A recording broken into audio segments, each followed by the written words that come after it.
Meus queridos irmãos, graça e paz mais uma vez. Eu convido os irmãos a abrirem suas Bíblias no livro dos Salmos, para nós darmos sequência à nossa série de exposições nos Salmos de Romagem.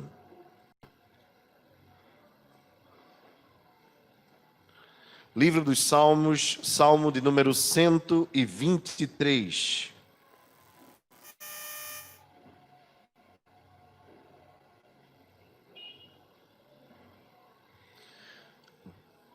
Livro dos Salmos, Salmo de número 123, Cântico de Romagem.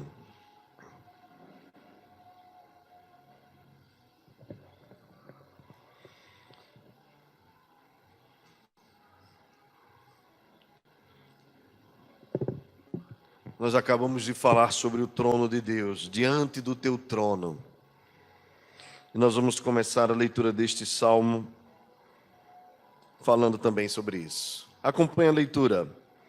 A ti que habitas nos céus, elevo os olhos. Como os olhos dos servos estão fitos nas mãos dos seus senhores, e os olhos da serva na mão de sua senhora, assim os nossos olhos estão fitos no Senhor, nosso Deus, até que se compadeça de nós. Tem misericórdia de nós, Senhor. Tem misericórdia, pois estamos sobremodo fartos de desprezo. A nossa alma está saturada do escárnio dos que estão à sua vontade e do desprezo dos soberbos. Oremos, irmãos.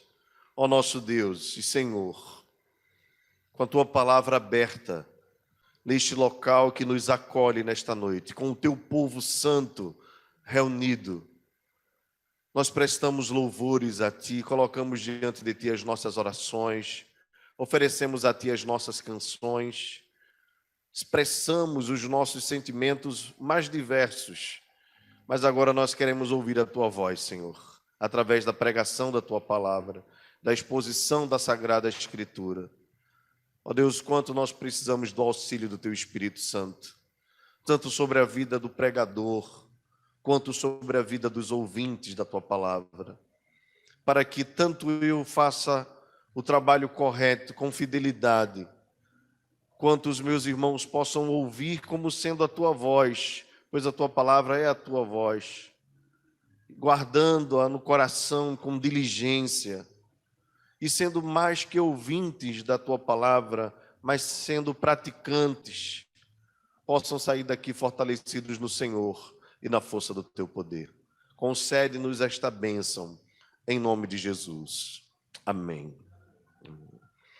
Meus irmãos, esta é a quarta mensagem dos Cânticos de Romagem. E nós podemos perceber, ainda no início, nestas quatro mensagens, que os salmos de Romagem refletem expressões das mais diversas que os salmistas poderiam enfrentar, que os peregrinos poderiam enfrentar no caminho até Jerusalém. Nós já vimos no Salmo 120, eles se dirigindo a Deus, preocupados com a língua mentirosa, clamando a Deus para que o Senhor os livrasse daqueles que os perseguiam, fazendo injúrias, calúnias e difamações. Eles oravam ao Senhor, buscando paz. No 121, a dificuldade que o salmista levanta é a insegurança da jornada, que tem a ver com a insegurança da própria vida comum, da nossa vida aqui na terra. Ele olhava para as situações e dizia: de onde vem o meu socorro? Não dos montes, mas do Senhor que fez o céu e a terra. No Salmo 122, ele clama pela paz, pela prosperidade de Jerusalém, da cidade santa, e sente alegria em estar na casa de Deus. Aqui no Salmo 123, o salmista levanta a temática da perseguição, do escárnio, do desprezo e da saturação da alma do povo de Deus diante das perseguições que se levantavam contra ele. contra o povo de Deus. E, meus irmãos, a temática da perseguição, fazendo um trocadilho, persegue o povo de Deus. Porque desde que Deus estabeleceu Israel como seu povo, ainda no Egito, pelo fato deles serem abençoados por Deus e crescerem, Faraó se revoltou contra eles. A Bíblia diz que levantou-se um faraó que não conhecia José, que foi quem levou o povo para a terra de Gósen, a melhor terra do Egito, e o povo de Israel prosperou no meio do Egito. Aquele homem, percebendo o crescimento do povo de Deus, voltou-se contra ele, fazendo com que eles trabalhassem como escravos, só que colocando um peso ainda maior, porque pensava, esse povo vai crescer e se voltará contra o povo do Egito. E os irmãos conhecem toda a história. Deus levanta Moisés para libertar o povo. Mas mesmo depois das 10 pragas, mesmo depois deles deixarem o território egípcio, Faraó perseguiu o povo de Deus, até o desfecho final, quando o povo de fato ficou livre após a passagem pelo Mar Vermelho. Porém, Deus disse a Israel: vocês vão caminhar, mas em meio a muita perseguição. E o povo de Israel, de fato, na jornada, encontrou muita perseguição. E quando se estabeleceu na terra prometida através de Josué, Deus não tirou os povos ao redor de Israel. Aqueles povos continuavam perseguindo o povo de Deus. Alguns deles, como os gibeonitas, por exemplo, se aproximaram fingindo quererem adorar a Deus e dizendo, nós viemos de longe para adorá-lo. E trouxeram pão mofado, roupas rasgadas, calçados rasgados, para dizerem, de longe nós viemos adorar o Senhor, mas na verdade eles eram um povo próximo e ouviram falar do poder com o qual Deus libertou o seu povo. E ali o povo de Israel acabou fazendo uma aliança perigosa com uma nação que não era o povo de Deus. Portanto, Israel sempre foi alvo da perseguição.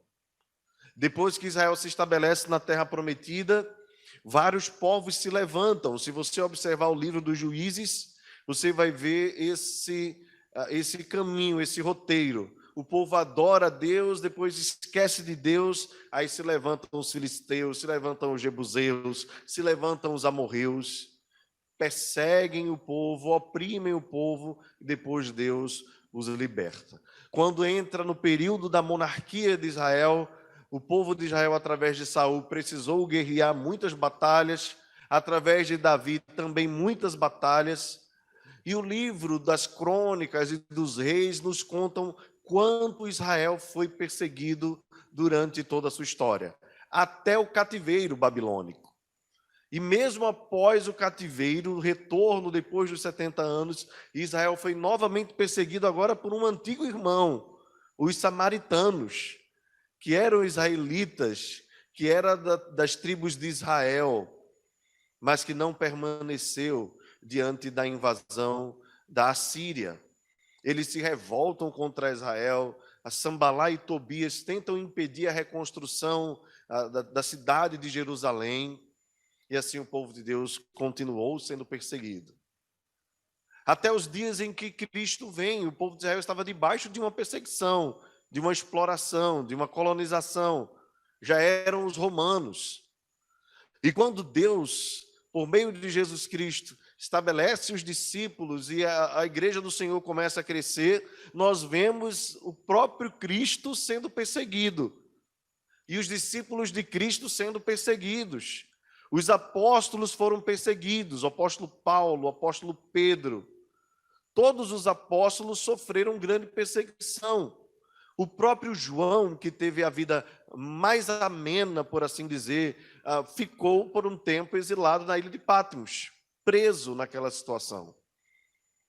E os pais apostólicos também sofreram dura perseguição, até de fato quando o povo de Deus, ou a igreja de Deus, passa a ser absorvida pelo Império Romano, através de uma estratégia de Constantino, e aí se tem relativa paz. Interessante notar que a relativa paz fez com que durante este período, o período medieval, após o século IV em especial, a igreja entrasse num declínio espiritual. É interessante esse contraste. Perseguição parece que motivava a igreja a se manter firme, forte e crescente. Mas Deus levantou um povo. Alguns séculos depois, entre muitos fiéis que se levantaram, Deus levantou um homem chamado John Wycliffe, conhecido como a estrela d'alva da reforma. John Wycliffe começou a acusar alguns erros da igreja, entre eles o fato de que a igreja não queria que o povo tivesse a Bíblia na sua própria língua materna. Havia a tradução de Jerônimo, a Vulgata, mas boa parte do povo não tinha acesso, só o clero tinha acesso às Escrituras. Deus levantou John Wycliffe com esse desejo de fazer tradução das Escrituras e ele investiu bastante tempo nisso. Após John Wycliffe, Deus levantou um homem chamado John Hus, um bispo, um homem de Deus, que pregava aos camponeses na sua própria língua. E à medida que o povo ia conhecendo a palavra, a igreja de Roma se levantava contra John Hus, até o ponto de tê-lo queimado vivo em praça pública, depois de muita pressão. O Senhor continuou a sua obra de levantar os fiéis, e todos eles foram perseguidos. Entre eles, William Tyndale, um servo de Deus inglês, que se levantou com um grande desejo de colocar a Escritura Sagrada na língua do povo inglês. Possivelmente, teve encontros com Martinho Lutero, o alemão, promotor da reforma protestante, que também tinha grande desejo de colocar as Escrituras Sagradas na mão do povo alemão, na sua própria língua. No mesmo período que surge a imprensa, e a Bíblia foi um dos primeiros, ou o primeiro livro a ser copiado em larga escala. Mas muitas Bíblias foram queimadas em praça pública. William Tyndale teve um fim muito difícil, assim como Martinho Lutero também teve um fim muito difícil. Deus levantou João Calvino, um pregador, um servo de Deus, também perseguido pelas autoridades, por aqueles que não queriam que o evangelho, o protestantismo se propagasse entre as nações, mas Deus estava com eles. E, meus irmãos, durante toda a história, Deus foi levantando grandes homens. Tempos depois, Deus levantou um grande homem chamado John Bunyan. Alguns de vocês devem conhecer o livro O Peregrino, e alguns devem conhecer também o Graça Abundante. John Bunyan foi perseguido pela própria igreja, porque ele queria fazer com que a Escritura tivesse também na mão do povo e anunciar os erros da igreja que se levantava, estando ligada ao Estado inglês. John Bunyan escreveu O Peregrino na prisão, passando situações difíceis na sua vida. Portanto, a história do povo de Deus é a história de muita perseguição, de muita luta. Os nossos irmãos norte-americanos, os irmãos da Nova Inglaterra, quando vieram para o Brasil, sofreram duríssimas perseguições dos romanistas. As histórias contadas nos sertões, aqui em Garanhuns, as próprias pressões que sofreram Ashbel Green Simonton, o primeiro pastor presbiteriano brasileiro, o pastor José Manuel da Conceição, detalhe, um ex-padre católico, que se converteu ao protestantismo, sofreu duríssimas perseguições. Aqui no nosso estado, regiões como Garanhuns, Canhotinho, os servos de Deus, entre eles aquele que era conhecido como o doutor do bisturi, que era médico, um livro maravilhoso, nós temos inclusive na biblioteca da nossa igreja, um livro escrito pelo doutor Edgesse Martins, A Bíblia e o Bisturi, conta a história desse médico amado que servia a Deus como médico e missionário, mesmo quando sofria duras perseguições na região de Canhotinho. Assistindo há pouco tempo um vídeo de uma equipe missionária que foi para o sertão do nosso estado, um missionário encontrou um pastor muito velhinho, e esse pastor comentou o seguinte, quando foi perguntado sobre como ele se converteu, ele disse que estava passando numa praça pública, ele odiava crentes, a ordem naqueles dias era que ninguém recebesse crentes em suas próprias casas, muitos deles eram chamados de bodes, e não deveriam receber eles em casa. Em algumas regiões se acentuou a guerra contra os protestantes, contra os evangélicos, de tal forma que um homem estava sendo apedrejado em praça pública. E aquele homem era um pregador do evangelho, um missionário. E então um entrevistador pergunta àquele pastor, agora pastor, né? O que foi que impressionou o fato daquele homem estava sendo apedrejado? Ele disse: o detalhe que me chamou a atenção é que eu percebi que aquele homem estava sendo apedrejado era um missionário, mas também era um policial militar. Ele tinha uma arma na sua cintura. Enquanto o povo apedrejava, ele sequer tocou na arma, porque ele entendia quanto era importante morrer pela causa de Cristo. Meus irmãos, a história da igreja é a história da perseguição. Jesus nos alertou quanto a isso. Ele disse: bem-aventurados sois quando por minha causa vos injuriarem, vos perseguirem, mentindo disserem todo mal contra vós. Alegrai-vos e regozijai-vos, porque assim fizeram com os profetas que vieram antes de vós. A perseguição é uma marca inerente à igreja cristã.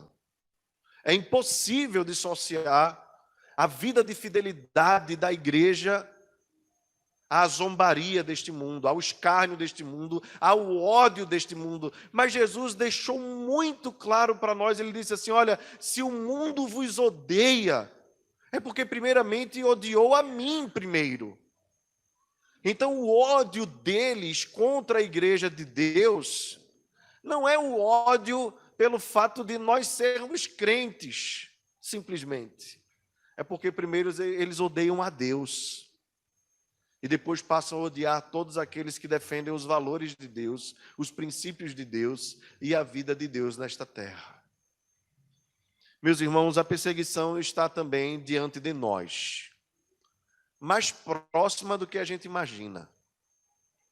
Seja ela ideológica, tantos partidos que se levantam, alguns têm trabalhado há algum tempo de maneira sutil, outros são inclusive agressivos em suas posturas. Alguns anos atrás, uma das militantes, um militante travesti do movimento LGBT disse claramente: o nosso intuito é destruir a família tradicional. Nós precisamos, vejam eles, nós precisamos parar com essa ideia de não, nós não queremos atacar a família, nós queremos sim, e a plateia aplaudiu aquilo ali. E a gente pensa que não, mas isso está entre os nossos amigos da faculdade, entre os nossos colegas de trabalho. Basta levantar um tema polêmico que seja importante para nós, como o aborto, como a questão da vida, como a liberação das drogas, entre outros assuntos que são claramente defendidos pelo Evangelho, pela Escritura, que são conceitos cristãos. A nossa sociedade é de maioria cristã, protestante, católicos. Basta nós levantarmos a nossa voz e nós vamos ver o ódio deles contra nós. O nosso ministro da Educação está sendo colocado no Supremo, sendo denunciado no Supremo Tribunal Federal. E é claro que já estavam observando todos os passos, todas as falas, todas as entrevistas dele. Logo que anunciaram o nome dele e que disseram que ele era um pastor presbiteriano, os militantes foram atrás dos sermões dele para tentar buscar alguma coisa, pelo menos ouviram a palavra, né? Mas foram atrás dos sermões, para poder acusá-lo de alguma coisa. Portanto, não se engane, o mundo não é um parque de diversões. Nós não estamos ainda no céu. Nós estamos vivendo numa batalha, numa guerra. E talvez você não sinta ainda, porque você não tem se posicionado. Porque se você se posicionar, você vai sentir. Então, deixa eu dar um toque para você aqui, sendo já no início do sermão, na introdução do sermão, colocando alguns fervilhões sobre a sua cabeça. A Bíblia diz que a amizade com o mundo é inimizade contra Deus. Eu provei para os irmãos na Bíblia e na história que a perseguição é inerente à igreja, faz parte. Se na sua vida cristã toda, ninguém nunca olhou atravessado para você, por você defender uma postura cristã, tem alguma coisa errada com você. Tem alguma coisa errada com você. Se todo mundo gosta de você na faculdade, talvez seja porque você ainda não colocou sua opinião. Se ninguém nunca ficou chateado com você, basta você dizer assim: eu sou contra o aborto em qualquer hipótese. Já vão olhar estranho. Eu sou contra o casamento homossexual porque a Bíblia é contra. Já vão olhar estranho para você. Eu sou contra a erotização das crianças nas escolas. Já vão olhar atravessado para você. Se você disser assim, eu acredito que homossexualismo, homossexualidade, como queiram chamar, nem sem nenhuma preocupação técnica, é pecado, eles vão ficar chateados com você. Se você disser não à mentira no seu trabalho, eles vão ficar chateados com você. Você não precisa, eu não estou falando de política, tá certo? Estou dizendo que você deve defender partido político A ou B, você pode fazê-lo individual, é um direito seu. Não estou falando de nada, de A nem de B. Eu só estou falando dos valores cristãos. Se você levanta, os defende, não abre mão dessas posturas, certamente, você vai encontrar alguém que vai virar a cara para você, que vai ficar chateado com você. Vamos olhar para o texto. O que fazer diante dessas situações? Salmo 123, mantenha a sua Bíblia aberta.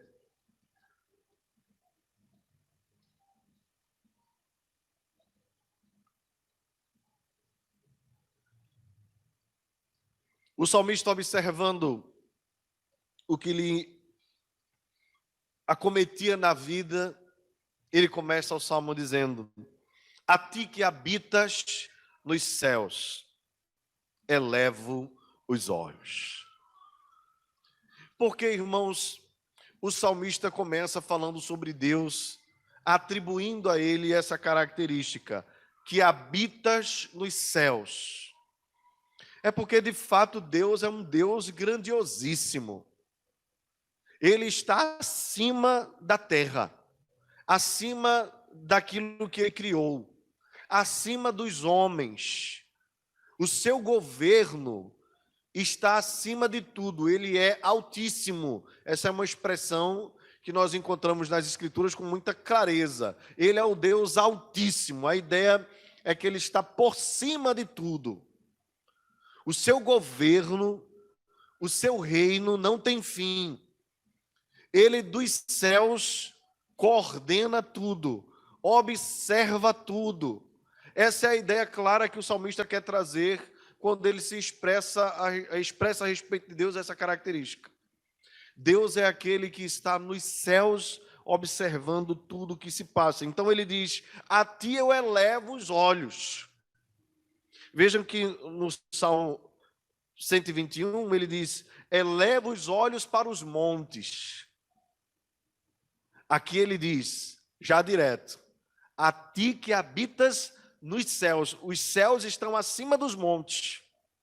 Elevo os olhos. Por que elevar os olhos, irmãos? Porque o nosso olhar, ele pode naturalmente, em momentos de desespero, de escárnio, de sofrimento, quando a nossa alma se encontra saturada, o nosso olhar pode se dirigir para qualquer coisa que possa parecer um socorro, alguma coisa que possa parecer um refúgio, algo que possa nos trazer uma solução rápida. Mas os olhos do salmista estavam elevados a Deus. João Calvino, comentando esse texto, ele diz assim, exatamente esse verso, ele diz: Deus é denominado aqui expressamente como o Deus que habita nos céus, não somente para ensinar o povo de Deus a estimar o poder divino como ele merece, mas também para que, quando nenhuma esperança de auxílio lhe fosse deixada sobre a terra, sim, melhor ainda, diz João Calvino, quando sua condição fosse desesperadora, como se fossem colocados num túmulo ou estivessem perdidos num labirinto, então se lembrassem de que o poder de Deus permanece no céu em perfeição incomparável e infinita, diz João Calvino. Quando o salmista eleva os olhos para os montes, ele eleva os olhos para Deus, ele está desprezando qualquer outro tipo de socorro, qualquer socorro humano. Irmãos, isso me faz lembrar quando o povo de Deus voltou do cativeiro babilônico. Eu não sei se você lembra, mas Neemias, tem um verso que passa rapidinho no livro de Neemias, que Neemias diz assim: eu orei ao Senhor, depois que ele ora, ele confessa ao Senhor, e Neemias é a resposta à própria oração, né? Porque no capítulo 1 ele diz que procurou saber, entre os irmãos que estavam em Jerusalém, qual a situação do povo lá. E um dos seus irmãos, eu acho que é Ananias, volta para ele dizendo assim: o povo está em grande desprezo, em grande desespero. Então Neemias ora e clama a Deus. Quando ele se apresenta, sendo ele copeiro do rei, diante do rei, o rei diz: por que o teu semblante está triste? Neemias havia alcançado um nível altíssimo no reinado, ele estava numa vida extremamente confortável. Então ele confessa, ele diz: olha, é por causa do meu povo que está em grande desprezo, e eu estou aqui no bem bom. Ele comia a comida do rei, né? Ele era o privilegiado de provar a comida do rei. Então Deus o permite, por meio daquele rei, que ele voltasse para ajudar o povo na construção dos muros. Interessante quando o rei vai dando a ele um monte de coisas, recurso, dinheiro, etc, etc, etc. Mas Neemias sabia que aquele retorno era perigoso, porque sair daquela terra onde ele estava, para Jerusalém, era uma viagem longa, em caravana. E Israel não era um povo benquisto, então poderiam acontecer vários assaltos no caminho, perigos de morte e tudo mais. Então, depois dele receber tudo, ele atenta para o fato de quão perigosa era a viagem. Mas Neemias diz assim: não pedi ao rei que me trouxesse seguranças, porque senti vergonha, para que ele não pensasse que Deus não fosse capaz de conduzir o povo em segurança. Observe, irmãos, não é que você não deva se precaver, não é que você não deva colocar câmeras na sua casa, não é que você não possa ter um porte de arma ou a posse de uma arma, ou qualquer outra coisa que lhe promova a segurança. Mas naquele momento Neemias pensou assim: ora, o que é que o rei vai pensar se eu disser a ele que estou inseguro de voltar para a terra que Deus disse que eu deveria voltar? Então ele preferiu não pedir ao rei segurança.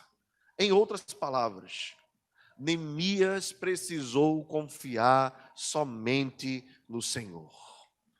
Meus irmãos, quando nós estivermos em perigo, resultado da perseguição, das lutas, nós não precisamos fazer conchavo, nós não precisamos nos assegurar em ninguém, em político, em chefe, em alguém que seja um peixe grande lá no trabalho, alguém que indica. O nosso socorro, a nossa segurança está em o nome do Senhor, Criador dos céus e da terra. E ainda que nós venhamos passar por escárnios, por perseguição, meus irmãos, Deus está no controle de todas as coisas. Ele é a nossa força, Ele é a nossa segurança. O salmista olha e diz assim: elevo os olhos para ti, Senhor. Quando ele eleva os olhos para Deus, ele esquece toda a segurança humana, toda a proteção humana. O nosso socorro está em o nome do Senhor, Criador dos céus e da terra. O verso 2 continua. Ele diz assim: como os olhos dos servos estão fitos nas mãos de seus senhores, e os olhos da serva na mão de sua senhora, assim os nossos olhos estão fitos no Senhor, nosso Deus, até que se compadeça de nós. Queridos, a situação de senhores e servos, ela não é comum a nós, brasileiros do século 21, ocidentais. Ainda que a gente tenha a ideia de escravidão, não tem absolutamente nada a ver com aquilo que se vivia na antiga aliança, nos tempos passados. A ideia aqui era de um servo que esperava do seu senhor algum tipo de proteção e de segurança, porque não era permitido aos escravos terem armas para se defenderem. Eles não podiam possuir arma. Então, quando surgisse algum perigo, a única esperança que aqueles homens tinham, além da sua própria tentativa de defesa, era esperar que o seu senhor fosse-lhe favorável, ou que a sua senhora fosse-lhe favorável. Então o salmista, usando essa expressão, ou essa figura que era muito comum no Israel antigo, sabia que quando havia desespero em alguma situação que o escravo enfrentava, que estava acima das suas possibilidades de defesa, o que ele poderia fazer como forma de clemência, de um pedido de socorro, era olhar para o seu Senhor, olhar para a mão do seu Senhor. Porque se a mão do seu Senhor lhe fosse favorável, ele estaria então protegido. Se a mão da sua senhora estivesse-lhe favorável, ele estaria então protegido. A compaixão alcançaria o seu coração. É mais ou menos aquela ideia de aguardar do Senhor, no momento em que sua vida estava em risco, em grave perigo, um legal ou um não legal, um like ou um dislike. Poderia ser que o Senhor lhe desse autorização e proteção e ninguém o tocasse, mas podia ser também que o Senhor lhe desprezasse o olhar e ele ficaria à deriva. Meus irmãos, o que é que o salmista nos ensina com isso? Que nós temos alguém que nós podemos recorrer, a quem nós podemos olhar, que a sua mão está sempre favorável a nós, que os nossos olhos devem estar fitos nele, mas os olhos deles estão sempre fitos em nós. Deus não nos perde de vista, irmãos. Deus não tira de nós os olhos. Quando nós estivermos enfrentando lutas, tribulações, perseguições, quando nos sentirmos saturados pelo escárnio, pela zombaria, nós precisamos olhar para Deus e precisamos lembrar que Ele está olhando para nós. Lembra que Estevão, quando estava sendo apedrejado, ele olha para o Senhor, Deus inclusive lhe dá uma visão, mas ele olha para o Senhor, inclusive orando, dizendo: Pai, eles não sabem o que fazem. O exemplo do primeiro mártir da igreja cristã é um exemplo para nós. Nós devemos nos sentir assim, irmãos, como os escravos diante dos seus senhores. Nós não temos a quem recorrer. O socorro deste mundo é vão. Por isso o salmista diz: não confiei em príncipes, nem nos filhos dos homens. em quem não há salvação. O nosso socorro está em o nome do Senhor, Criador dos céus e da terra. Lembro de uma irmã que no seu ambiente de trabalho, pouco tempo de trabalho, foi injustamente acusada, insinuações de ter roubado um valor. E aquilo lhe perturbou o coração. E sendo ela inocente, perdeu o emprego. Perdeu o emprego. Mas não procurou socorro em ninguém, só no Senhor. Pouco tempo depois, uma pessoa que trabalhava no mesmo ambiente se aproximou dela e mais ou menos contou a situação, ciente de que ela era inocente. Irmãos, o Salmo 37 diz: farás sobressair a tua justiça como a luz e o teu direito como o sol do meio-dia. Descansa no Senhor, espera nele. Não te indignes pelos perseguidores. Apenas entrega o teu caminho ao Senhor. Confia nele e o mais ele fará. Agora, qual a intensidade dessa oração do salmista? Ele diz: os olhos fitos no Senhor até que se compadeça. O salmista nos ensina que em momentos de perseguição, de tribulação, de escárnio, de zombaria, quando nós nos sentimos saturados, você sabe qual é a ideia de saturação, né? É quando você não aguenta mais, é quando você está a ponto de explodir. O salmista diz: eu vou orar até que Deus se compadeça. Ou seja, uma oração incessante, perseverante, constante, abundante. Aqui ele ora no verso 2, desta forma. João Calvino, mais uma vez, vou citá-lo. Comentando este verso, ele diz assim: não há razão por que devamos sentir-nos envergonhados ou ofendidos, sendo comparado a escravos, contanto que Deus seja o nosso defensor e tome a nossa vida sob sua guarda. Veja que interessante percepção de Calvino. Calvino diz assim: olha, o salmista está nos comparando a escravos, e a situação de escravidão não é uma situação favorável. Mas quando nós temos Deus como Senhor, ser escravo dele é uma bênção.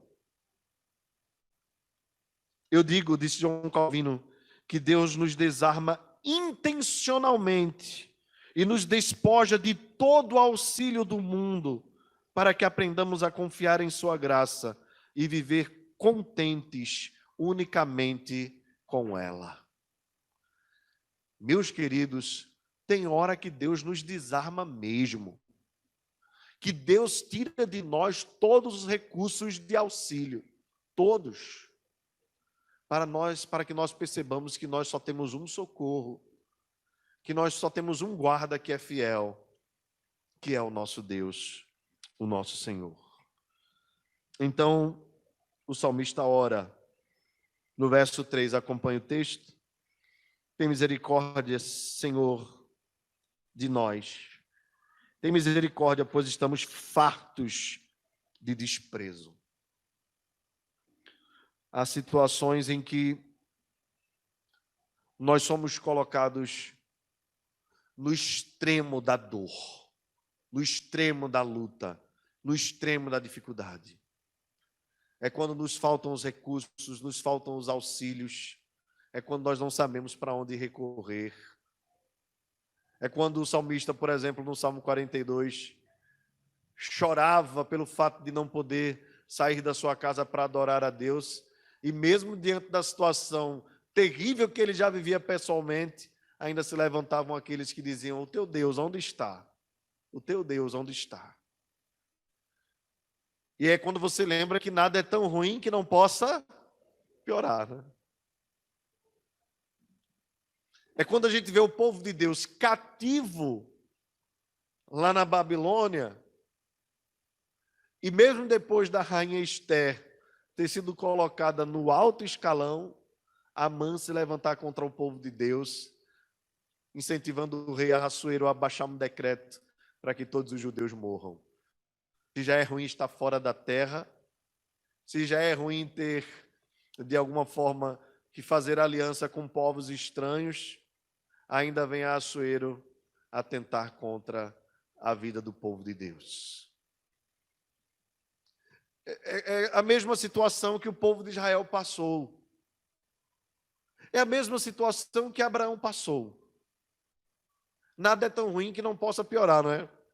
Abraão já era um homem velho, a sua esposa já era uma mulher velha, e se não bastasse isso, Deus o tira da sua terra e da sua parentela para uma terra que iria mostrar a ele ainda, e a situação dele ainda fica mais complicada, e Deus faz com que a regra de Sara pare, e aí você pensa, como é que vai sair uma descendência de um casal de idosos?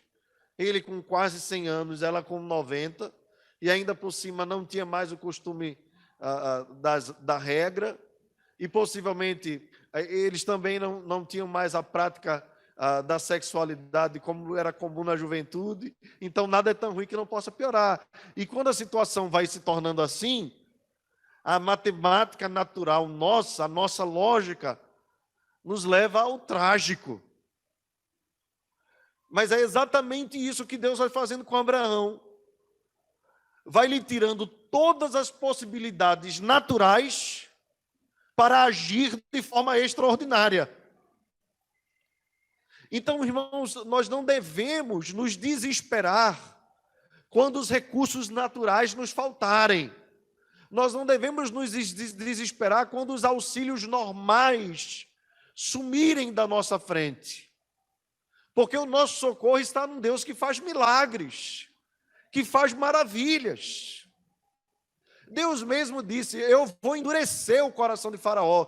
Ora, se o homem natural já tem um coração duro, Deus endurece ainda mais o coração de Faraó, mas ele diz, para que eu mostre no meio da terra do Egito as minhas maravilhas. Aí o povo clama ao Senhor, pedindo auxílio, Deus responde e Faraó coloca mais perseguição contra eles. Então, entenda o seguinte, quando faltarem os recursos lógicos, Deus não está dormindo. Quando você se sentir cada vez mais sem proteção, sem guarda, é Deus que está querendo dizer, eu ajo também no meio do extraordinário, e não apenas do ordinário.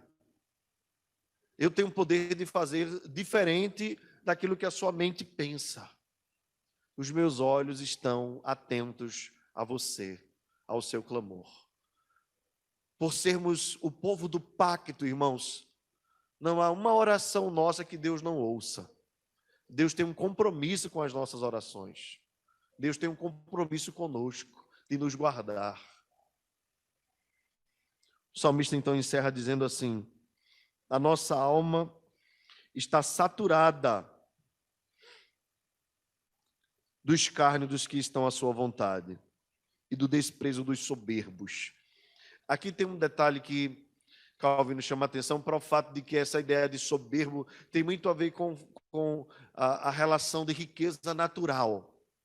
Riqueza natural. O que Calvino quer dizer é o seguinte, é que durante a história é comum percebermos que a igreja do Senhor é um povo que vive uma vida simples e que na sua grande maioria a igreja do Senhor é um povo sem muitos recursos e os ricos acumulam riquezas. E às vezes por conta disso eles desprezam o povo de Deus. A Bíblia diz assim que ao ímpio Deus dá muito trabalho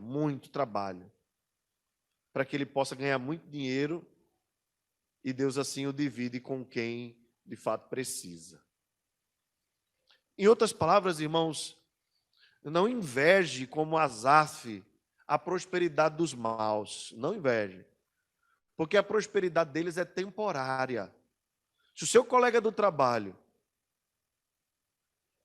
que tem o mesmo tempo de carreira que você, ganha mais que você, porque usa métodos que não são louváveis, de bajulação, ou até mesmo de ilícitos. E aí você chega no trabalho de ônibus suado, e ele chega com aquele carrão, não inveje, não inveje. Deus está vendo todas as coisas. A alegria dos ímpios é temporária, como de um sonho eles vão despertar. Se o seu comércio não prospera, como do lado que sonega impostos, que não faz um bom trabalho, não se desespere não. Deus está olhando para você. Meus irmãos, o que nós precisamos entender é que a prosperidade dos ímpios é falsa, para nós não nos enganarmos com isto, ao ponto de ficarmos como Asaf, ele diz, eu estava como um animal embrutecido. Você já imaginou, você, colega de trabalho, mesmo tempo que você, o cara preguiçoso, desordeiro, não faz o trabalho direito, mas dinheiro no bolso, dinheiro no bolso, dinheiro no bolso, cuidado. Enquanto Asaf estava olhando para os maus e para a prosperidade deles, ele disse, eu estava quase como um irracional à presença de Deus. Eu estava pensando que eles eram praticamente uns imortais. Até que entrei no santuário de Deus e atinei para o fim deles. Eles, como um sonho, como de um sonho, vão despertar. E vão escorregar. E de um momento só tudo se acaba. Então o salmista Asaf diz assim, bom para mim é estar junto a Deus. Louvado seja o Senhor. A nossa riqueza está no nome do Senhor, irmãos. Em termos do Senhor conosco. Ele é a porção da nossa herança. Nós podemos ter uma vida simples, apertada, até mesmo às vezes sofrida, mas se nós estamos no caminho de Deus, fazendo a vontade de Deus, o pouco com Deus é muito. O muito do ímpio é nada, é vão, é fútil, é vaidade. O homem mais rico do mundo, Salomão, disse que tudo isso era bolha de sabão, vaidade, de nada se aproveita. Estou falando do homem mais rico do mundo. Portanto, não inveje, não coloque o coração nas mesmas coisas que eles. A sua prosperidade está em ter o Senhor contigo. Ele é o teu auxílio, Ele é o teu refúgio, Ele é o supridor das tuas necessidades. Ele olha para você o tempo todo, Ele conhece a tua situação, os teus desejos, Ele realiza os teus sonhos, porque Ele é Deus, Ele cuida de você. Aquilo que nós podemos até achar que perdemos aqui na nossa vida, na verdade, é ganho. E que se aproveita o homem ganhar o mundo inteiro e perder a sua alma. Eu quero encerrar lembrando a respeito dessa zombaria de mais uma frase de João Calvino. O nosso reformador diz assim, devemos lembrar também que todos os arrogantes e orgulhosos existentes no mundo estão aqui representados como que em oposição à igreja, de modo que ela é considerada como nada melhor que lixo do mundo e escória de todos, como declara o apóstolo Paulo em 1 Coríntios, capítulo 4, verso 13. Quando essa mesma coisa nos acontece no presente, deixemos que os perversos se envaideçam com seu orgulho, até que explodam. Basta-nos saber que, apesar disso, somos preciosos aos olhos de Deus. O seu valor não está naquilo que os homens julgam você ter ou não ter. O seu valor está em saber que você é precioso para Deus. A igreja do Senhor pode ser perseguida, maltratada, humilhada, pode se tornar espetáculo para o mundo e ser considerada lixo para esse mundo. Mas para Deus nós somos preciosos. Somos como a menina dos seus olhos. somos a sua noiva, a sua namorada. Nós temos a garantia da eternidade, da vitória, inclusive de que vamos julgar as nações e que vamos reinar com Cristo, pois somos herdeiros com Deus e co-herdeiros com Cristo. Nós somos o povo mais rico do mundo. Nós somos o povo mais bem estabelecido do mundo. Nós somos o povo mais próspero do mundo, porque a nossa porção é o Senhor, o nosso bem maior é o Senhor, o nosso tesouro é o Senhor. Que continuemos olhando para os céus, que nós não busquemos socorro neste mundo. Lembremos dos irmãos, e eu encerro fazendo uma aplicação, claro, com o nosso Senhor Jesus Cristo. Ele foi zombado, ele foi humilhado, ele foi escarnecido, cuspido. Naqueles instantes, ele simplesmente olhou para os céus, olhou para o Pai e disse: Pai, perdoa-lhes, porque eles não sabem o que fazem. Nas tuas mãos entrego o meu espírito. E olhando para o Pai, ele disse: está consumado.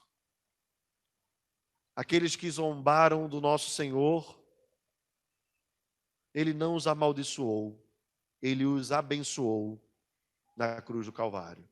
E nos ensinou: abençoai-os, não os amaldiçoeis, aqueles que vos perseguem.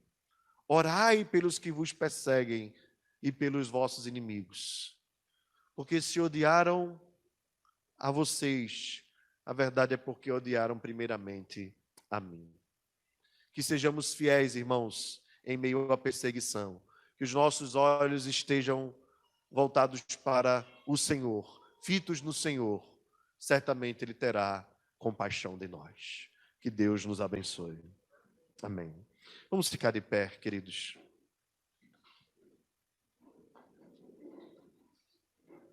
Nós vamos orar, impetrar a bênção apostólica e cantar juntos o tríplice amém.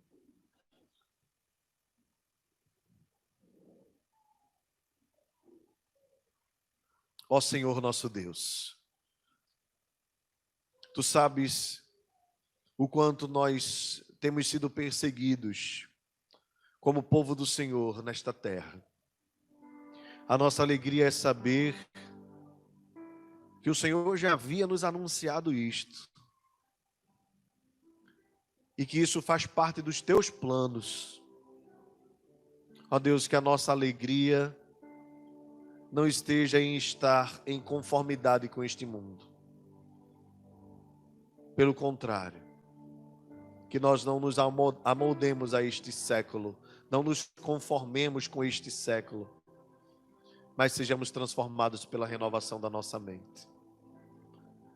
Ó Deus, ajuda-nos a sermos firmes no meio da perseguição. Que nós não venhamos abrir mão do Senhor, dos valores do Senhor, no ambiente universitário, no ambiente de trabalho, no meio da nossa vizinhança, entre os nossos familiares, mesmo nas redes sociais, possamos ser instrumentos Teus, Senhor, de não conformidade com este mundo. Que nós não venhamos a curtir nada que o Senhor não curta. Que não venhamos a aprovar nada que o Senhor não aprova. Mas que cada participação nossa, seja pela internet, seja nos ambientes que frequentamos, possa ser firme, ainda que isso cause desconforto. Aquilo que o Senhor diz não, nós precisamos dizer não. Aquilo que o Senhor diz sim, nós precisamos dizer sim. Se o mundo nos odiar, que nós nos alegremos e nos regozijemos. Certamente é porque estamos fazendo a coisa certa. Dá-nos a alegria de vivermos e até mesmo de morrermos para a Tua glória. Que não nos acovardemos diante de nada que se levanta contra nós. Tem misericórdia do nosso ministro da educação, pastor Milton Ribeiro, servo do Senhor. Tem misericórdia daqueles que querem promover mudança e transformação neste país. Têm sido impedidos por uma milícia infernal. Guarda de todo mal, Senhor, a vida daqueles que querem o bem do nosso país. Dá sabedoria ao nosso presidente. Concede sabedoria aos nossos congressistas. Concede sabedoria e entendimento aos juízes. Tem misericórdia da nossa nação e do nosso povo. Abre a mente, Senhor. As eleições estão chegando. Tanta coisa para acontecer. Tem misericórdia de nós. Em nome de Jesus. Dá-nos uma semana abençoada na Tua presença. Livra-nos de todo mal. Guarda-nos daqueles que nos odeiam. E ser conosco, é o que nós precisamos e clamamos.